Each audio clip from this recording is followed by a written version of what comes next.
Hi everyone, in this video we are going to discuss what is cross-validation, why it is needed and what is k-fold cross-validation. This video is a part of introduction of classification series. I recommend you to watch that previous video because some of the concepts we discussed here are related to that concepts.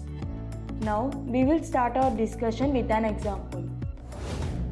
Suppose we are taking a dataset and using test train data split method, we splitted it into training data and test data in the ratio 70:30, meaning I keep 70% of my total data to train my model and rest 30% to test it.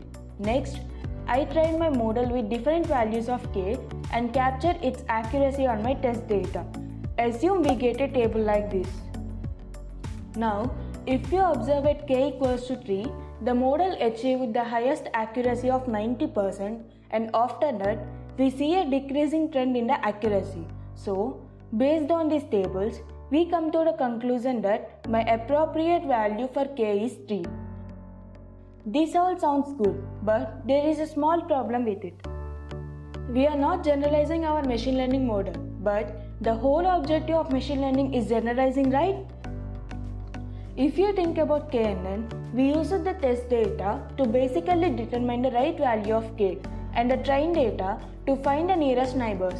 We got the accuracy of 90% on the test data, which we also use it to determine the right value of k. Can I say that since I achieved an accuracy of 90% on my test data, I will be able to retain this approximate level of accuracy on my future unseen data? The answer is no. In order to say it confidently, first we need to test this model on unseen data. Now the question is, how can we do that? I already sliced my data into training data and testing data. We have no more data available with us. So how can we solve this problem? In order to solve this type of problem, we will use cross-validation method. Cross-validation is a statistical method used to estimate the skill of machine learning models.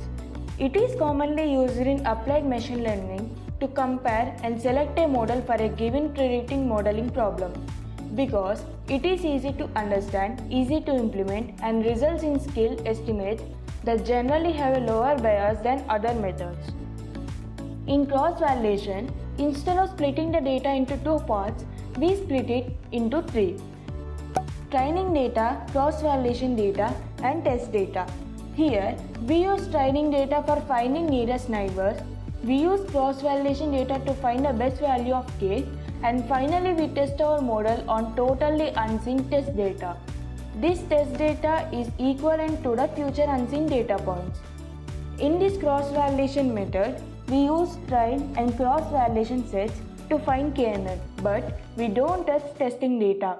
Once we find an appropriate value of k, then we use the k value on testing one, which also acts as a future unseen data to find how accurately the model performs. Now that we have understood the concept of cross-validation and the need for it, let's address a problem associated with it. Let's assume that we have split the data in the ratio of 60:20:20, where we use 60% of the data to train our model, 20% for cross-validation and rest 20% for testing. In this process of cross-validation, we are losing almost 20% of the data which we would have otherwise used for training. And it's a known fact that more the training data, better is the algorithm. So, is there a way to somehow use the 20% under training data?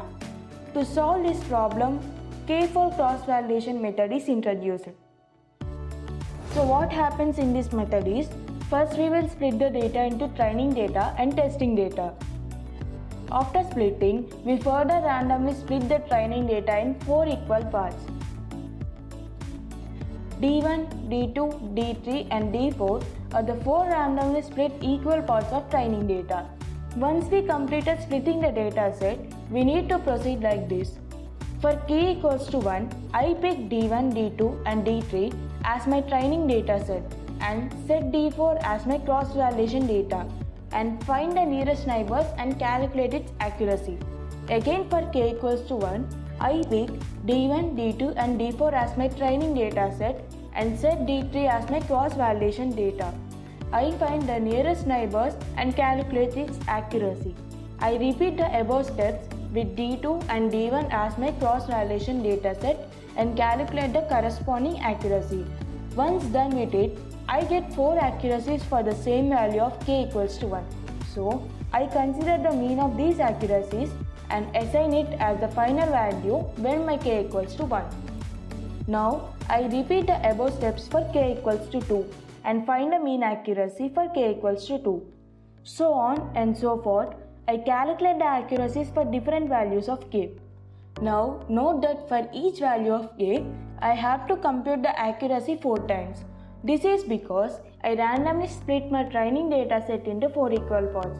Suppose I had randomly split my dataset into 5 equal parts, then I would have to compute 5 different accuracies for each value of k and take their mean. So, k value in k-fold cross-validation for the above example is 4. If we split the training data into 5 equal parts, the value of k is 5. Here k stands for the number of parts we randomly split our training dataset into. Now, we are using the entire 80% of data to compute the nearest neighbors as well as the k value in KNN. In general, people use 5-fold cross-validation. This means that 20% of the data is used for testing, which is usually pretty accurate. However, if your dataset size increases dramatically, like if you have over 1 lakh instances, it can be seen that a 10-fold cross-validation would lead in the folds of 10,000 instances. This should be sufficient to reliably test your model. In short, the number of folds depend on the data size. People usually stick with 4 or 5 folds. Make sure to shuffle your data such that your folds do not contain inherent bias. Just one small drawback with k-fold cross-validation is that we are repeating the computations for each value of k, so it basically increases the time complexity. That's it for the video, guys. If you like this video, please do like, share, comment and subscribe to our channel.